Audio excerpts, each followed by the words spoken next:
right, and we're up and running. And so first and foremost, thanks to everyone for taking some time out of the busy beginning of spring to tackle this conversation. I know New Hampshire's got a state convention coming up, and many of you are either coming off a state convention or starting to turn your attention there, so I appreciate you giving up some time to come together. With that, there didn't seem to be any audio background on our end, but as always, feel free to mute your call as needed. Just go ahead and do that on your end, and unmute yourself if you want to speak up or ask a question or interject. I thought I would start things off just by going around and recapping who's on this call. We've got Danny Quinn from Connecticut, Derek Hill from New York, Doug Robertson from Maine, Kim LaFleur from Massachusetts, and Maria Vanderwood from New Hampshire. On the national FFA end, Kevin Keith is joining us. He's off-site today en route to New England, so he's joining us remotely from Pennsylvania. And then here at the National FFA Center is myself, Shane Jakes, and then our program managers for state officer programs are in the room with me, Eric Nelson and Justin Davis. So I'll let those guys say hello. Hi. Hi. And they'll be assisting us with some of the slides and different things, as well as capturing any questions that you have. We've got a revolving FAQ document that we will be sure to update any questions on and make sure that that document stays relevant to everyone. With that, in front of you on the screen is the State Officer Leadership Continuum. You can, many of you have seen this before. If you've watched that YouTube video, you've definitely seen it. But essentially, this is what the new model will look like, again, beginning in 2018 with your 18-19 state officers. I'll run through a couple of high-level things really quick on this, and then I'll turn it over to questions. Kickoff, which is essentially the new blast-off that happens soon after election in your state associations. 4 out of the 11 focus areas are targeted at kickoff, and those are ones that a variety of individuals have said are pretty instrumental right out of the gate: sound character, positive influence, professionalism, and time management.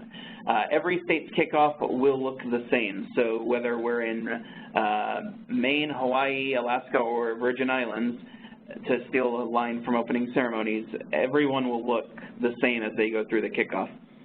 The next experience where everyone has the same experience, assuming they participate, is the DC Conference for all state officers. That will continue to happen in late July, so it will be timed where SPC currently is timed. And they will get 2 focus areas at that experience: advocating for agriculture and FFA, and clear and relevant messaging. At National Convention, the primary responsibility of state officers will be the delegate process. We still need to conduct that business function of the organization. But similar to how we do currently, we will offer a series of workshops and learning sessions at convention specifically for state officers. This doesn't affect any of you, but other states have asked, what about our delegates who are not state officers? Will you have stuff for them? And the answer is yes. But your state officers will be invited to participate in sessions that are exclusive to state officers and that really build on some of the skills that they have developed already throughout their year.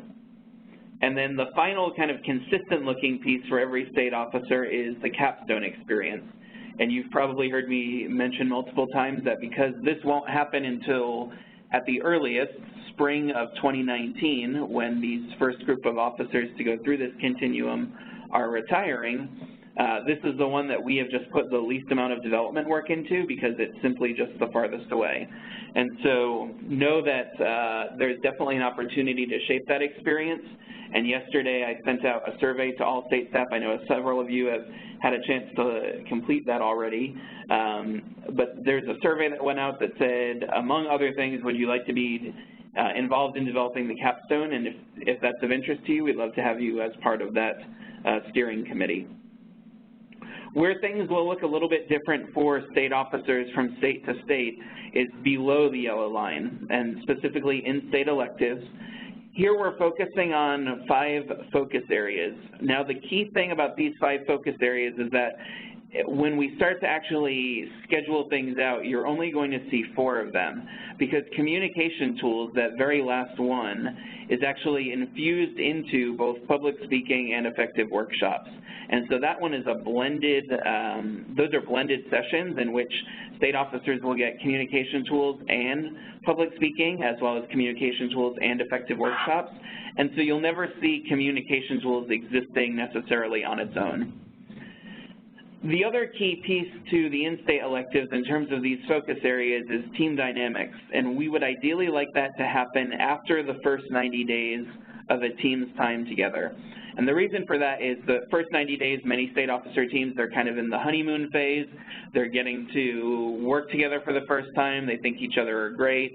They're all on this happy year-long adventure together. And then at some point, we all know that the wheels start to come off that bus and the team has some conflict that they have to work through and power through in order to provide experiences for members and other stakeholders in your state. And so we're asking that states hold off on doing team dynamics until after they've had that first fight, if you will, because team dynamics is going to be focused on not forming the team, but helping them norm and helping them rebound from that incident, whatever that drama seems to be, and helping them now channel that and work together effectively. So it's kind of the makeup session, if you will, from the big fight, and helping them progress from that point on throughout their year to become a high-functioning team together. Conversation skills, that one simply is, you can put that one wherever you want. It's standalone. It's not infused with anything else. And so really there's no restrictions or special notes, I guess is the better word, on conversation skills. The unique thing about these in-state electives is that you can time them to when you want them throughout the year.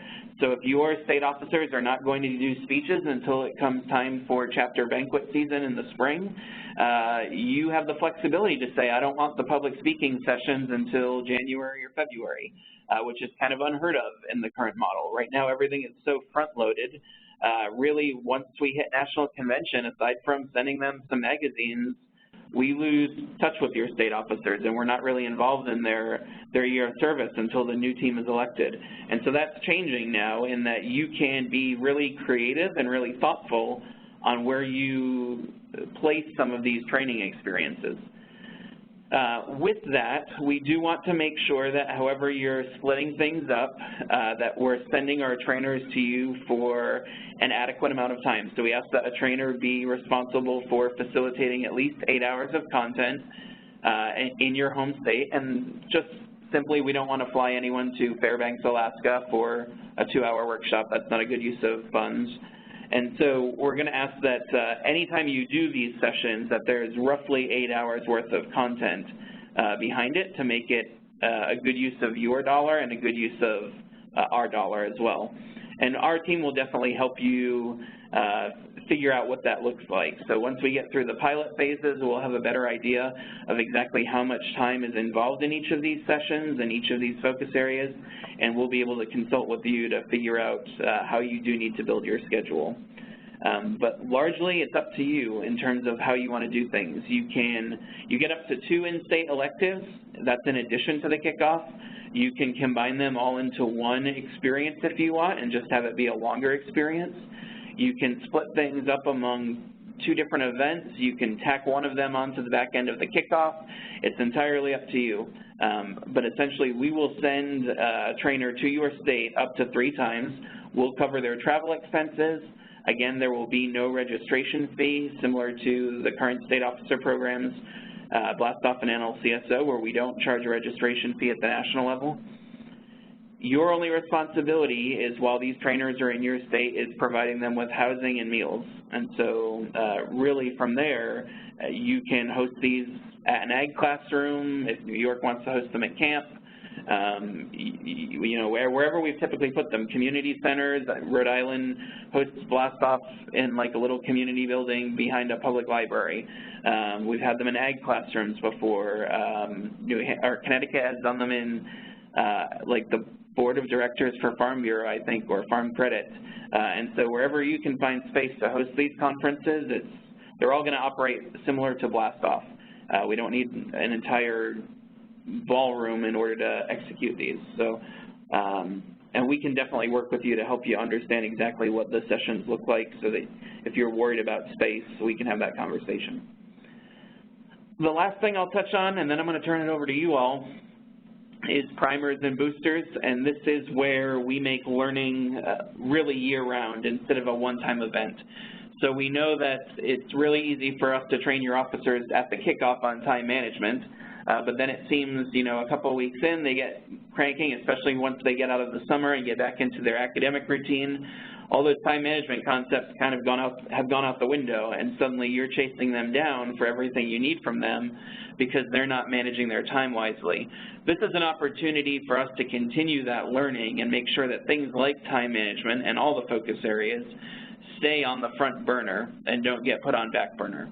And so these are delivered digitally through an online learning management system.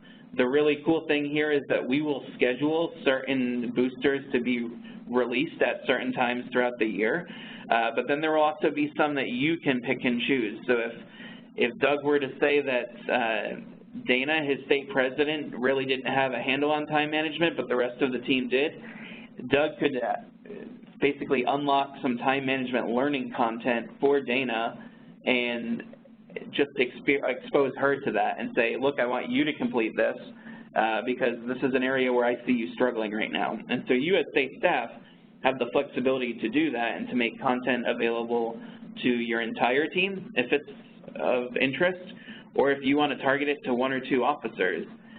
And every time a state officer completes some of these online learning modules through the learning management system, you'll be notified. And so if you don't see a notification message come through saying that Dana has completed time management, well then Dana hasn't done it. And so, you set that deadline with her, you'll get the notification to know that she's completed it, and that's kind of the tracking system there.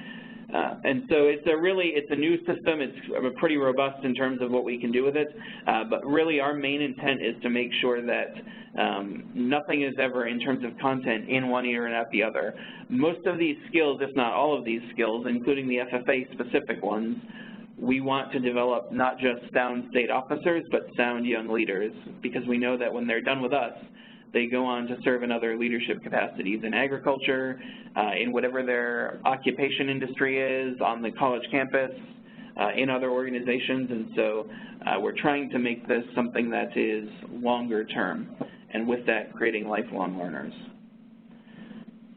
So that's a lot from me. That's the rhetoric, if you will. What questions do you have?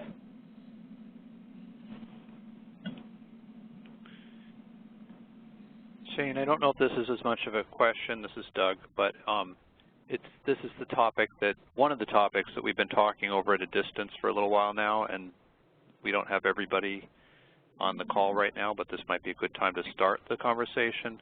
I was interested in exploring with people, and I know at least a couple other people mentioned interest in seeing about pooling our efforts for some of the in-state electives to retain, for our area, where we think it's particularly important, the equivalent of sort of an NLCSO type event. Okay. From our end, yes, we can work with you on that.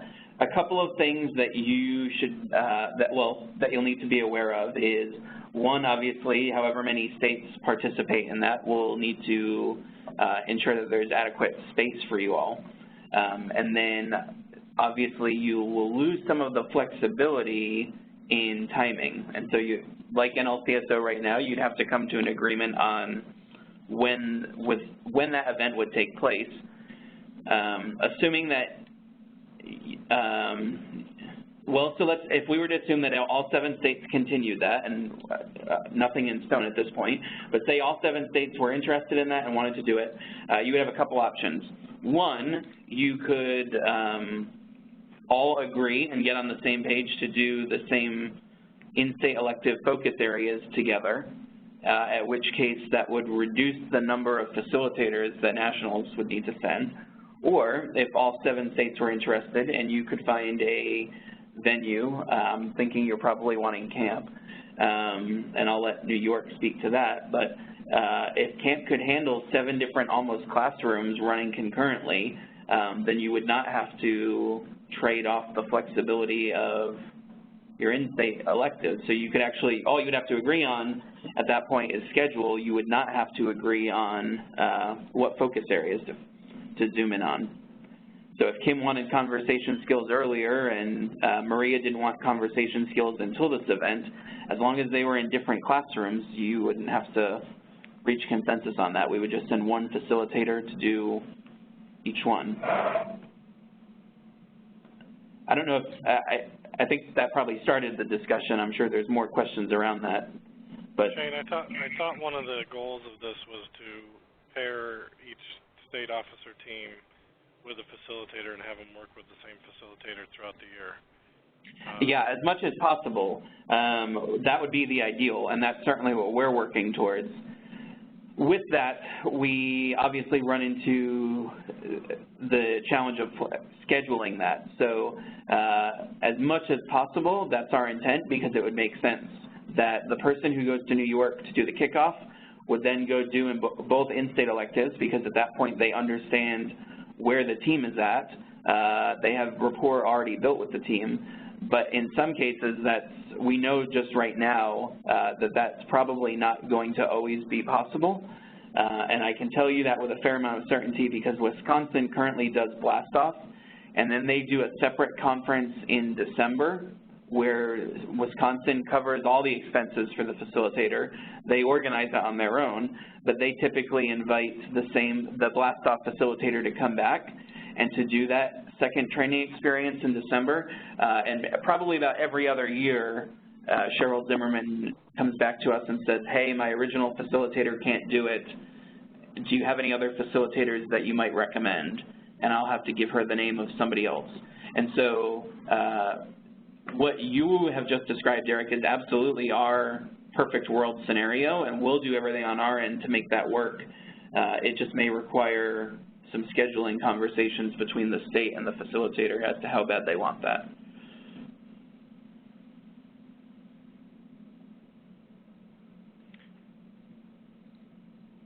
Shane, one of the concerns I know I had, and I've heard some other people voice, and I don't know if there's much of an answer for this, but in replacing, one of the things I think that our officers who went to the SBC or the DC conference particularly liked was that it was a relatively small group, since they were all coming from relatively small states compared to a lot of other states at the national level. And so they didn't feel like they were kind of getting lost in the mix, but they were actually getting to meet a whole bunch of people and know them pretty well. And so what I could foresee, I know people have concerns going beyond that number from our states based on cost, because it costs a lot for us to get there to DC. But even, so assuming we keep doing kind of what we've been doing because of cost and we can't do more, so we just continue to send, say, our president and vice president, I think we're looking at them not maybe having the same kind of conference experience that they've had with SBC. Yes, there will be definitely aspects of SPC that will be less intimate than they are now with 104 state officers. With that, the curriculum for SPC will look entirely different. And so actually on April 10th, Vivek and FFA are starting the development of the SPC curriculum. And so we are right now planning on there being both large group sessions and small group sessions at that conference. So there will be, arbitrarily, I'm going to say the first year, 2018, 250 state officers. So we've gone from 104 to 250. Large group sessions will obviously be larger.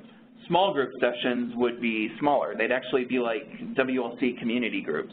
So imagine 20 to 25 students in a room tackling an agricultural issue together, or learning about an agricultural issue, getting the messaging on it, getting experience from an industry expert, which is something that we actually piloted this past year. at State President's Conference. They were in groups smaller than 20, but imagine a small group that's 20 to 25 students. So for part of that conference, they'll actually have a more intimate experience than they're currently able to have at a conference of 104, or more than we've ever delivered at a conference of 104.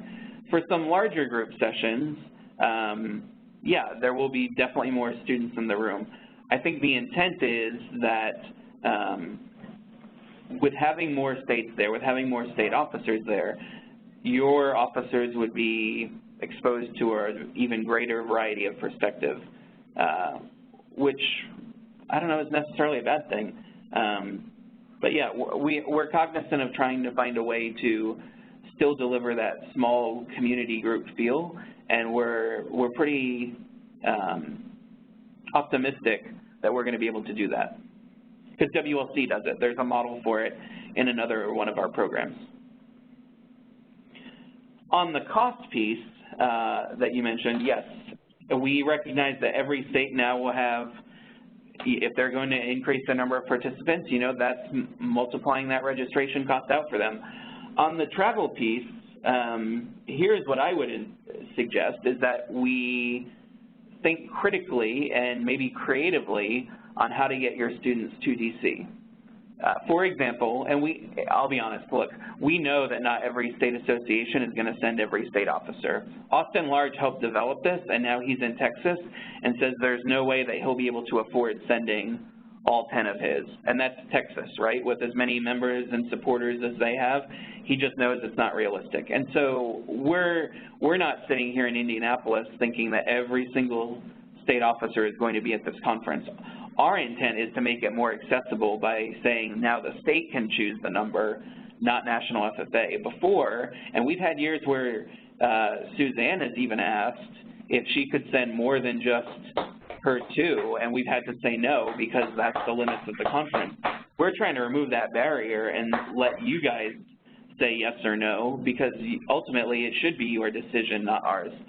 And so with that, we do know that some states are starting to think pretty creatively about how to get there. Missouri has 17 state officers, and Missouri state staff at in-service said, hey, could you look into what the parking situation looks like at the hotel? Because a couple of us have talked, and we think that it might be advantageous to just rent a charter bus, and we'll put our 17 students on it, and we'll stop in Indiana, Illinois, and Ohio on the way out and pick up their state officers.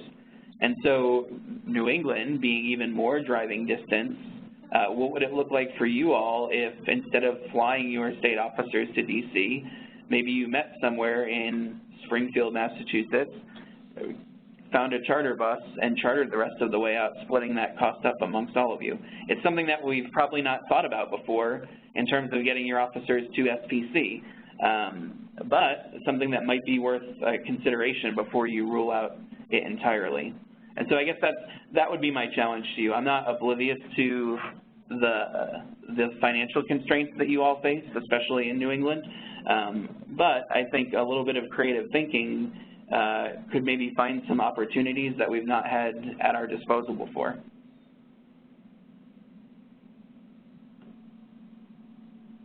Jane, this is Kim. A question on the DC conference, and as far as when the advocacy piece is complete and the delegate process begins, what activities are there going to be for the remaining officers who are not delegates? Yeah, and so you've got even those who are delegates, who other than the two, essentially. Got it. Yeah, and so we've got a couple options there. One, some states have already come to us and said, look, that's way too close to state fair. We've got other things going on, so we're not going to be able to send our whole team, or we're only going to be able to send them part of the time. So there is an option, and if it was for scheduling purposes or otherwise that you wanted to say, hey, once the advocacy piece is done, the rest of you who are not delegates, come on back home because there's work to be done. You have the right to say that, and we're building a separate registration track specifically for those who will only be there for the 3 days of advocacy. For those that want to stay longer, we are exploring a couple of different options. One is how can they still be privy to the delegate work so that they're preparing for their responsibility within their state of disseminating information, collecting data, but they're not actually the voting delegate. And so there's an opportunity for them to still have a role in the delegate process and to get some of that information at the DC experience, but not be the one ultimately on the committee at that point. The other option is DC affords a number of different opportunities that we may be able to take advantage of. We've got a lot of sponsors in Washington, D.C. that if you wanted your officers to get some really cool industry experience or to learn a little bit more about specific policy, and maybe you wanted to arrange some meetings at American Farm Bureau for them, then they could spend some time with American Farm Bureau staff or National Farmer Cooperatives or National Farmers Union, USDA and its many agencies. And so opportunities that are not necessarily structured by national FFA, but your officers could definitely enjoy that extra time in DC.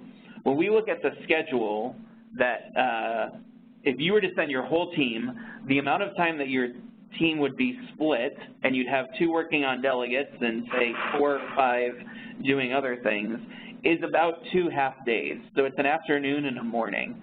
And so really filling some of that time purposefully, but also too saying, hey, if at the end of the day, if you don't want your officers to do any of that, and maybe this is their first time to DC, letting them go and experience some of the things that DC has to offer, museums, et cetera. Again, that's up to you and the expectation that you set with your officers. But there's, I think, a variety of options on the table. Before we put too much work into figuring out what those alternative experiences look like, we're trying to capture numbers for how many will actually come. And so, again, that data collection went out yesterday. It will close on Friday, April 14th.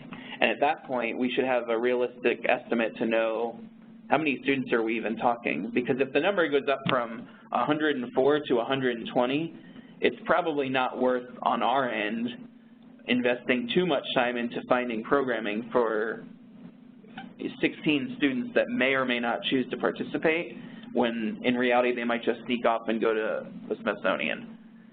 But if the number goes up from 104 to 200, 250, 300, then yeah, we've got some more conversation to do. And so I don't know that I've concretely answered your conversation or your question, Kim, but know that those considerations we're definitely making. And I'm open to suggestions.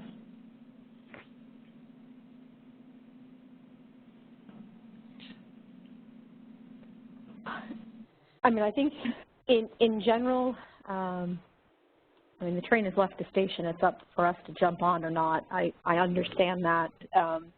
My general comments about kickoff is, you know, it sounds like a good change to that event. The customization will come in these separate events. My concern that I can't really quantify yet as far as how we're going to be able to participate is the added expense. I like the fact that we're now able to have the electives at a more timely part of the year. Our team, you know, my team is already 2 weeks into their new year of service, and so by the time we hit NLCSO, you know, my officers have been in office for longer than, say, the New York officers who are just coming off of their convention. So in general, those ideas and those changes I think are positive. I'm not in love with, nor do I have enough information and not even sure the questions to ask at this point on the DC experience. It seems as if a lot of this effort is being put around an advocacy piece where that is something that could have been done and was being done at our more regionalized events at NLCSO. So I like Doug and thinking that how can we keep that regional piece, and maybe it's not the in-state electives.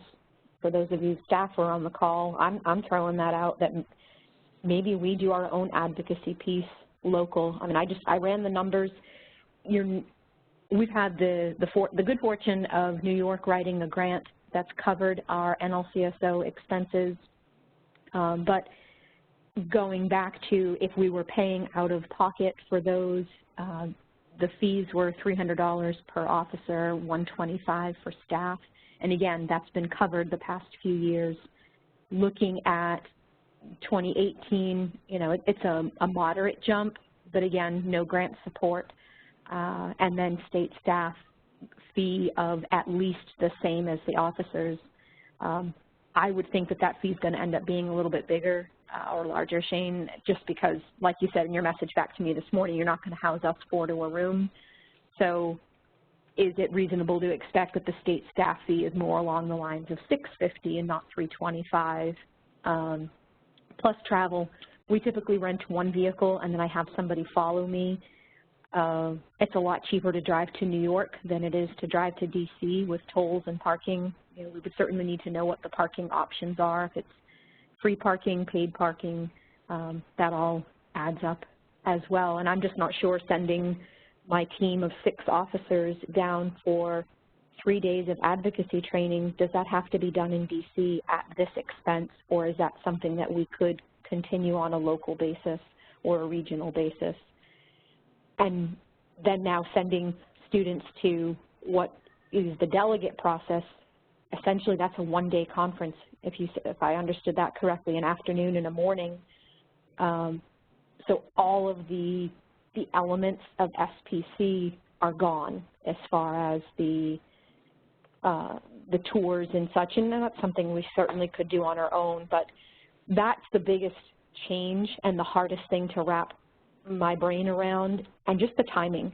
You know, we're essentially given 1 year to adapt, where we're given 3 years to adapt to contest changes and that don't really have any financial implications. This has a major financial implication across all state associations, and we're given 1 year to adapt to it. I won't know if I'll have the money in the budget to send my students to DC until my convention in March of next year when my budget is approved. Sure. So essentially I'm guessing at this point whether or not and it's where am I going to take money from? If I want to send all of them, where am I going to take money away from something else in order to support this particular conference? Because no matter where we go, this is going to absolutely cost us more, and is it an expense that I can justify to my advisory board? Sure. So let me respond to a couple of those things, and if I miss anything, don't feel bad about asking follow-up. The first thing, the setting for the DC conference for state officers. Obviously, the unique thing that DC offers is all legislators together in a single location. And so the decision to host an advocacy experience in Washington, D.C. is to use the city as the living classroom, for them to do more than just sit there and learn how to advocate and learn how to use key messages, but actually give them an application, to use a magic formula term, for them to go and do that very thing. And so we could do that at a state level. However, that would require our staff and state staff, to be frank, to schedule that around 52 different legislative sessions and make sure that time was given for us to do those events in your state capitals, and to coordinate with all of your state legislatures to make sure that they could have that application piece. We know that in Washington, D.C., at minimum, if a legislator happens to be, if Senator Warren happens to be in Massachusetts that week, that she has a full office full of staff, including her ag and education staff, which are probably 2 of the areas that we care the most about in our organization, who will be there to meet with them, even if she's not available. If she's on the floor for a vote during the meeting, if she's back at an event in Massachusetts. And so DC was just a natural fit for an advocacy experience that allows us to create a largely consistent experience, or as consistent as possible of an experience for all 52 state associations. That event will be facilitated by the national officers. And so if it was the will of Massachusetts or any group to do their own DC experience, I think we would have to have a conversation about what that's going to look like if the intent is to use our curriculum. Because first of all, we won't have necessarily access to the national officers in order to facilitate that curriculum in the same way that they would at SPC. In addition to that, we have the issue of, okay, so if we don't have them, which facilitators are we going to use? And now there's a facilitator expense that we don't, to be honest, we don't pay the national officers. And so to send even Abby Gretsch and April Meyer up there, who were just officers last year and are on our facilitation staff, we now have to pay them. And so that could be a factor of finance that hasn't been worked into your end of the equation yet. On the piece about the cost, yeah, absolutely. We recognize that for state staff, we're not going to room you for a room. It's probably going to be a little bit higher of a registration cost than what it is for students. When we look down at what the variable costs are there, we'll have a better idea of that as we get closer to the summer. We're also not saying that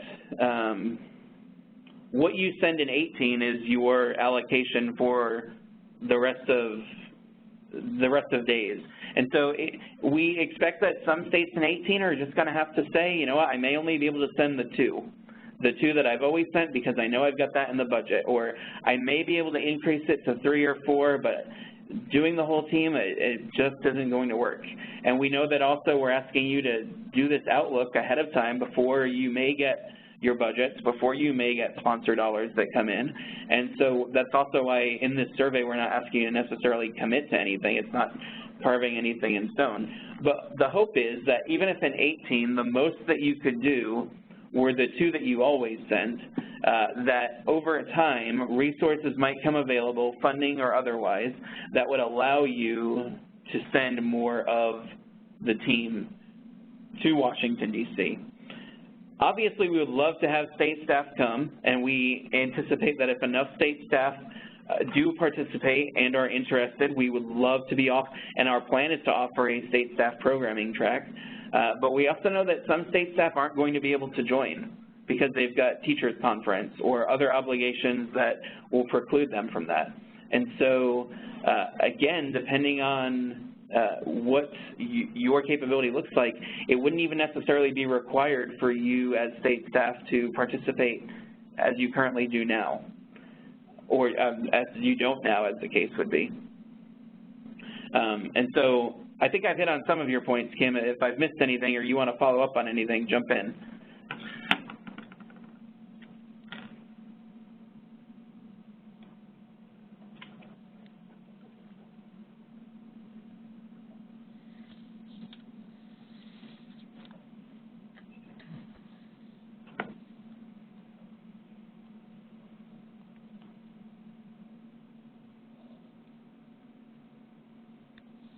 Do I have anyone still there?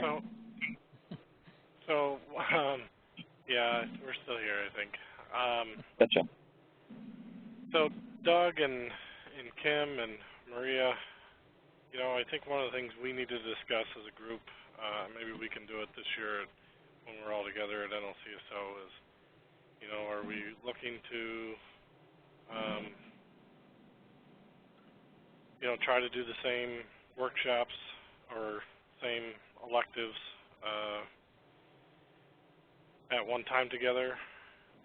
Is that really the important piece when our students are together, when they're working on that, or could it work that, you know, we're still each doing our own thing, but then come together later in the day and do some of the activities at camp as a whole group? I think that's probably something that we'll want to discuss when we get together. Yep. Yeah, that sounds good. I think some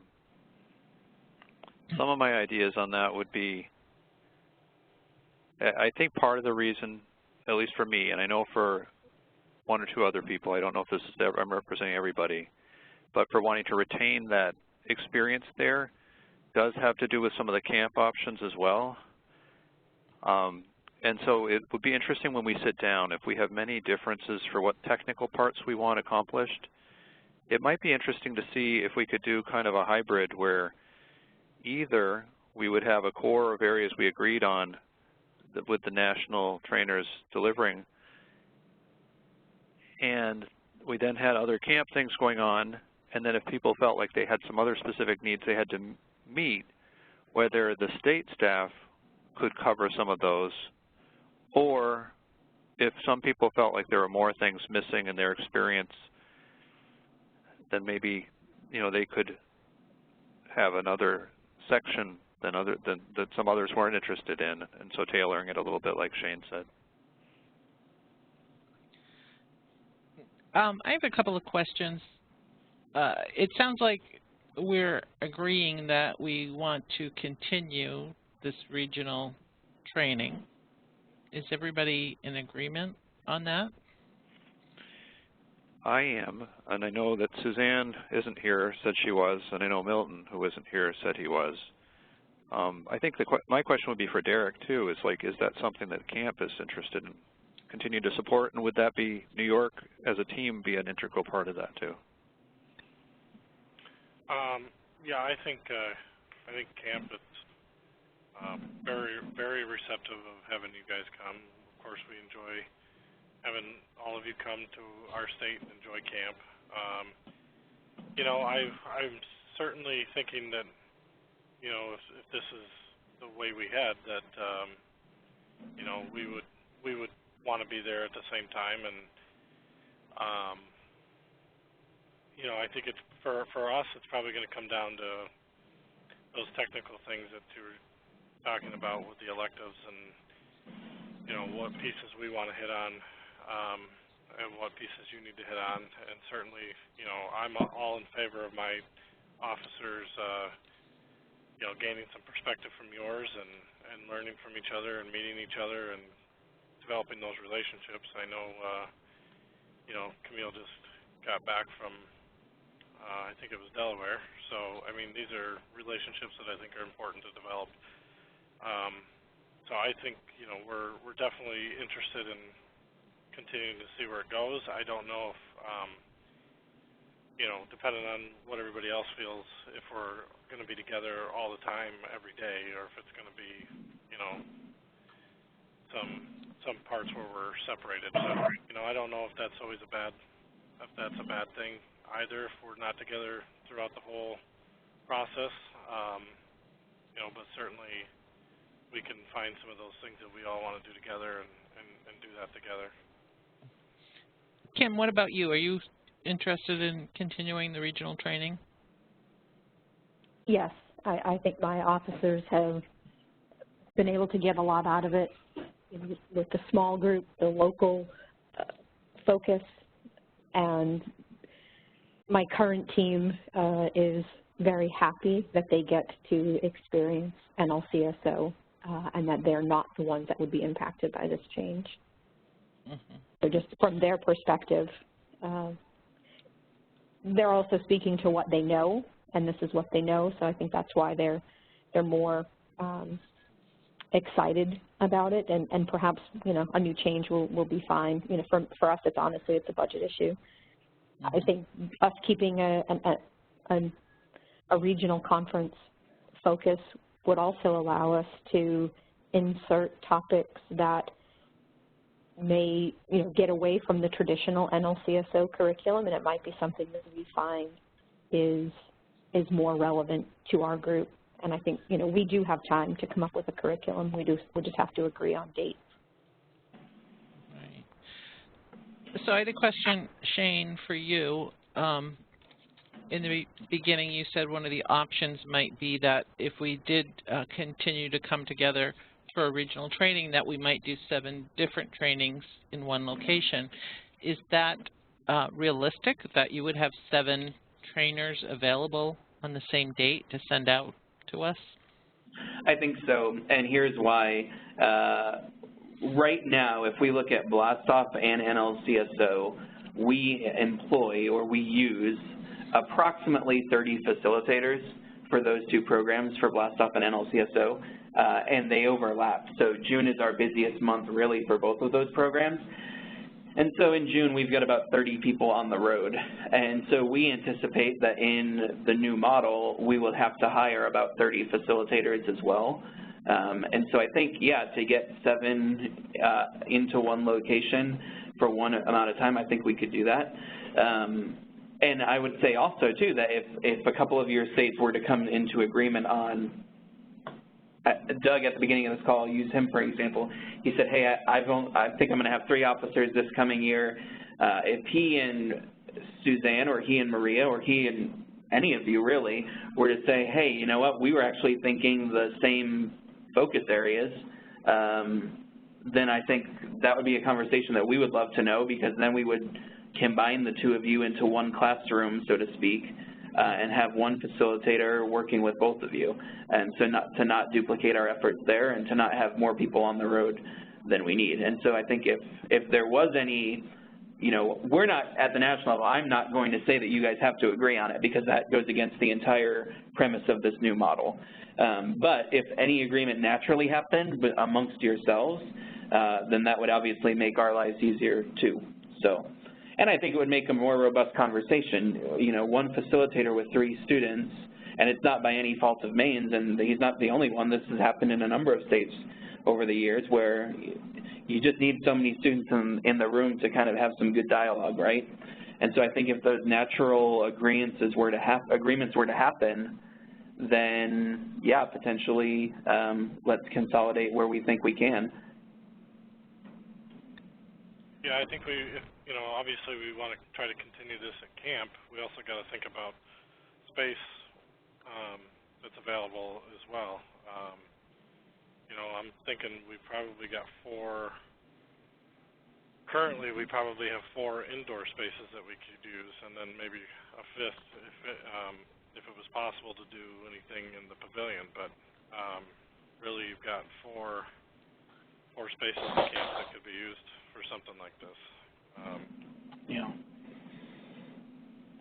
I would think, just based on our convention schedules, and those of us who have, you know, New Hampshire and Mass have early conventions, you know, surely there's got to be a common topic that our 2 states could decide on. And so, you know, do we actually need 7 different facilitators? Maybe it's a group less than that. And those of you who have conventions a little bit later, maybe you'd be selecting a different topic that we may have already done.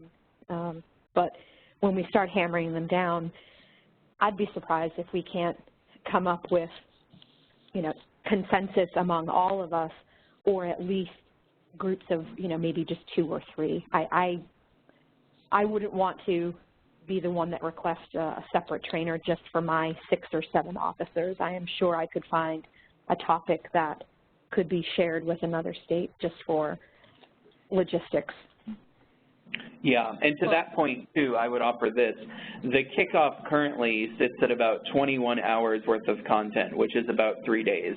And so if some of you, if you're used to having a blast-off that is longer than 3 days, and you maybe wanted to spill into a 4th day, you did have that one standalone thing that you were like, well, I'd really like to get this when we're at camp, but nobody else wants it, you could tack it onto your kickoff as well and just have the officers together at that point in time for a little bit longer. And so, again, you've got that flexibility there, and that's where, you know, you could, any one of you could call up one of the 3 of us and say, hey, this is what we're looking at. Well, how can help me see what I can do? How can I do this differently? What am I not seeing? And Justin, Eric, or I can talk you through some options there. Just to clarify, I don't think we're going to need 7 trainers. New Hampshire typically does blast off with at least 1 other state, if not 2. So that's not what I was thinking. I just wanted to make sure it was an option before we went too far with this. Oh, yeah. No, I don't see any reason that it wouldn't be.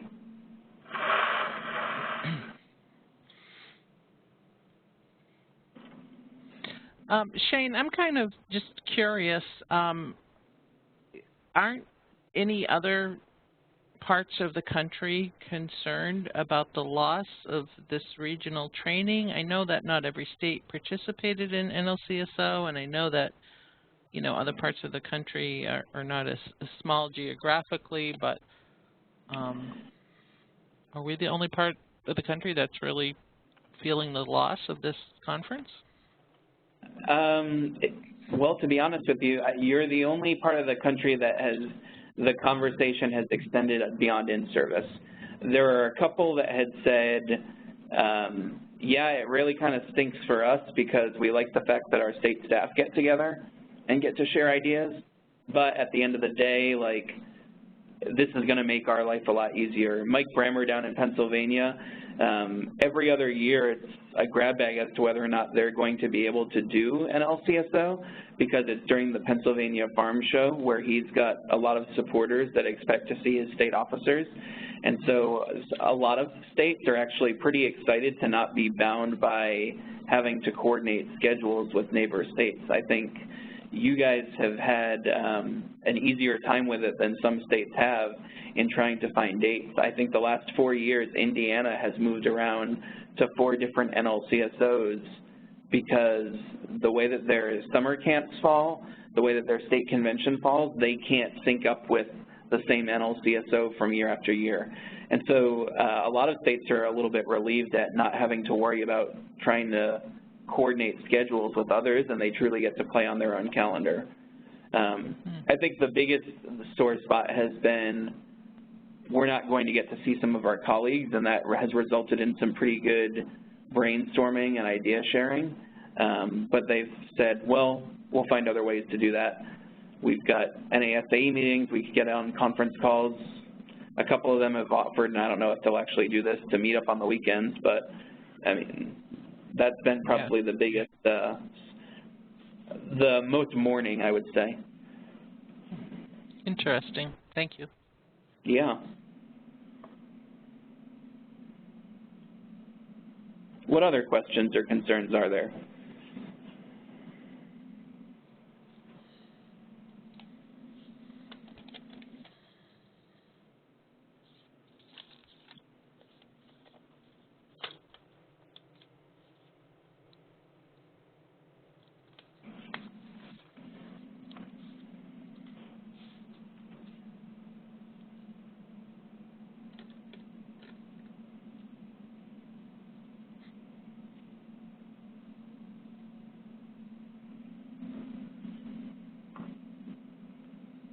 A couple things that I would encourage you to do. One, to the best of your ability, if you would complete that survey, if you've not done so yet, that would be helpful. And if you've got questions, Kim definitely had some questions, and they were valid ones. Please reach out to me before or after completing it. I'm happy to clear out your results and let you go back in and resubmit it. That's not a problem if you think of something else. It's going to be open until April 14th. The other thing that I would say, a couple of weeks ago, I actually got an email from Justin, Connecticut State President, and said, hey, Mr. Nodish asked us as a team to talk about this. I've got a couple of questions. Can we find some time to chat?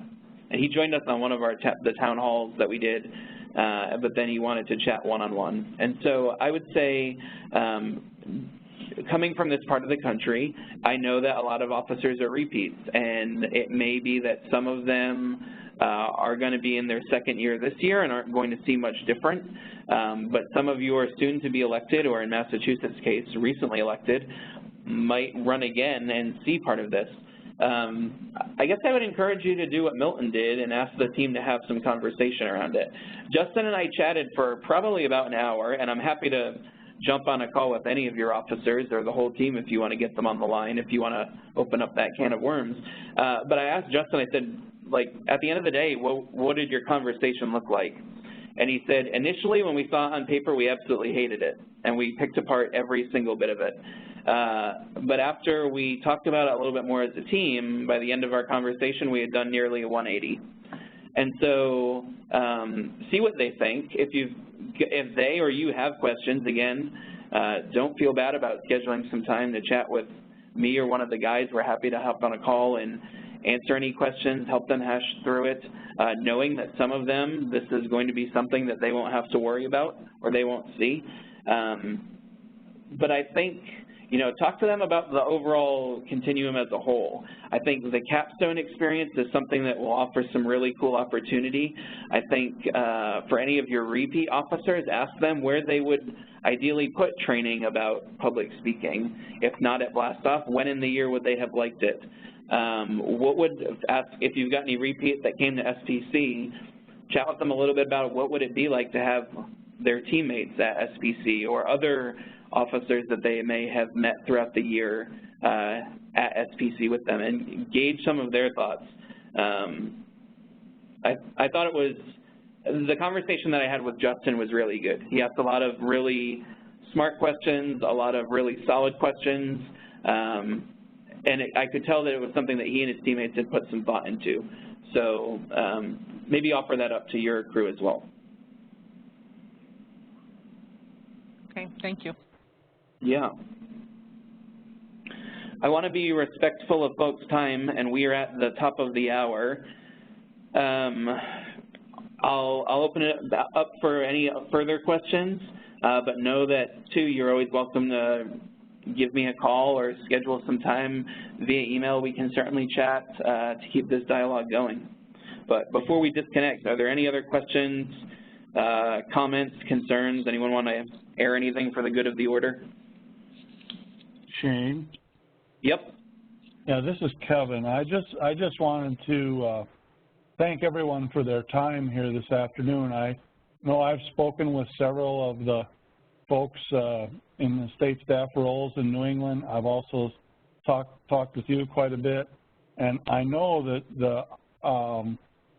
the effort here is to improve everything for all the state leadership teams and FFA state officer groups and state staff, and there is a lot of flexibility in the implementation of these programs.